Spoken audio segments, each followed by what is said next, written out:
আসো, দরজা খুলে গেছে, তাড়াতাড়ি চলো। বস, ও তো আমাদের দেখে ফেলেছে। চল আমার সাথে।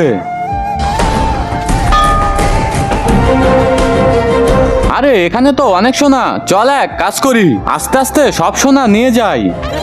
আরে ভাই, এই দেখ প্রদীপ। মালিক হুকুম করেন, আমি আপনার 3টি ইচ্ছা পূরণ করব। আমার প্রথম ইচ্ছে, মনে হয় ডাকাতরা চলে এসেছে। জিন, আমাকে এত ছোট বানিয়ে দাও যাতে কেউ আমাকে না দেখে।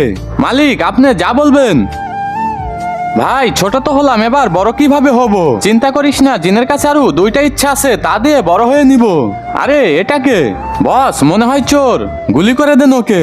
কিন্তু তার আগে কোনটা তোমার কাছে সব থেকে বেশি দামি, এক বস্তা টাকা নাকি মা বাবা? যদি মা বাবা হয় তাহলে ভিডিওটিতে লাইক করে চ্যানেলটি সাবস্ক্রাইব করে দিও, আর যদি লাইক সাবস্ক্রাইব না করো তাহলে আমি বুঝে নিব তুমি মা বাবাকে একটুও ভালোবাসো না। আবে শালা, জিনকে তো মেরে দিল, এখন বড় কিভাবে হব?